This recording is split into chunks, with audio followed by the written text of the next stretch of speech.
Hello and welcome to our Thursday reflection. Our reading this morning is taken from St Mark's Gospel, chapter 1, verses 29 to 40. As soon as they left the synagogue, they went with James and John to the home of Simon and Andrew. Simon's mother-in-law was in bed with a fever, and they immediately told Jesus about her. So he went to her, took her hand and helped her up. The fever left her, and she began to wait on them. That evening after sunset, the people brought to Jesus all the sick and demon-possessed. The whole town gathered at the door, and Jesus healed many who had various diseases. He also drove out many demons, but he would not let the demons speak, because they knew who he was.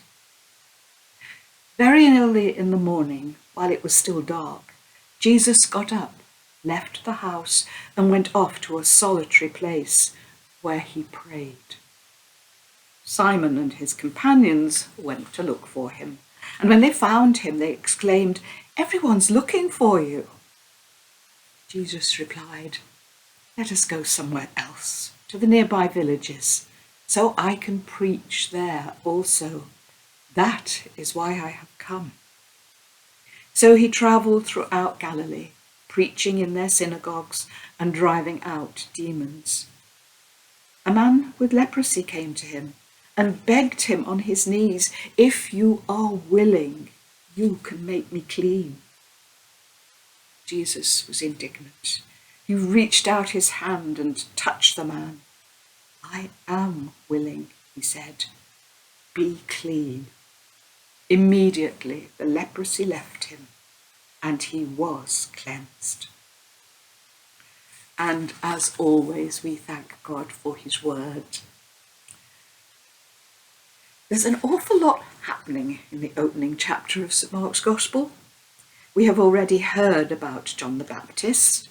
We have seen Jesus himself baptized, and then seen him driven out into the wilderness to be tempted.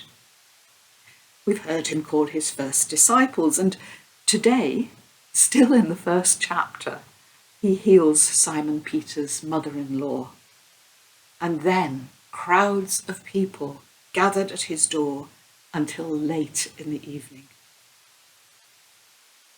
But the next day, he didn't have a lie-in, as most of us would have done.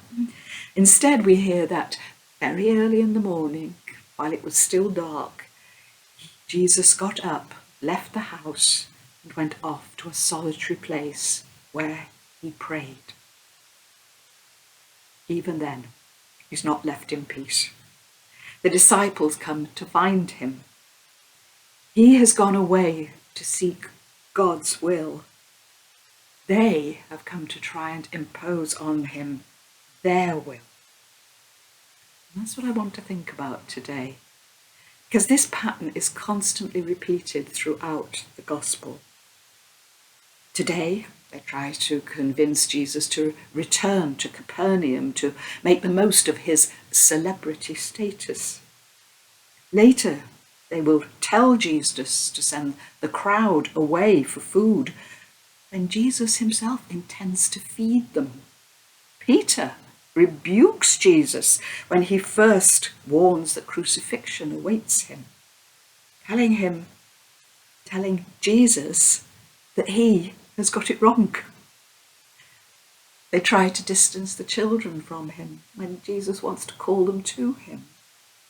And in all these things, they seek to impose their will on him, rather than accepting his will for them. As Jesus' present-day disciples, do we sometimes do the same? Do we seek to impose our will on him, rather than saying and meaning, "Thy will be done"? So does this passage give us clues as to what is God's will? We may miss it on first reading, but the passage opens with the words, "as soon as they left the synagogue." In other words, it's the Sabbath day. Yet Jesus heals a sick woman. Healing on the Sabbath would get Jesus into a lot of trouble later on in his ministry. But compassion is far more important than rules and regulations. Another indication that this is the Sabbath is the information that after sunset, the people brought to Jesus all the sick and demon-possessed. Sabbath ends at sunset, so they have awaited for what they feel is the appropriate time. Jesus doesn't criticize these people for abiding by the rules, even though it means late night for him. He accepts us as we are, when what we are is filled with good intentions. Then at the end of the reading, we heard of the leper who came to him begging for healing. He's a leper, an outcast, considered unclean, avoided like the plague. But he's a man who can say in all faith, if you are willing, you can make me clean. And Jesus is willing. He doesn't just heal him, he touches him. No one has touched this man for goodness only knows how long. Jesus knows it isn't only the visible sign of sickness which needs healing, but also the internal suffering which this man has experienced from being an outcast. How perceptive are we about the real needs of people, as well as just their apparent requirements? In all of these things, Jesus is doing God's will and revealing God's will for us. How does he know God's will?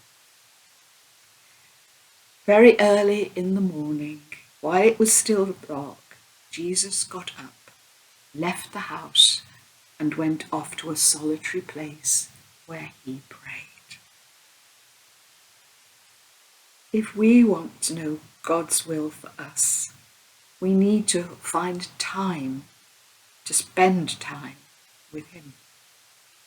First thing in the morning, last thing at night, doesn't matter.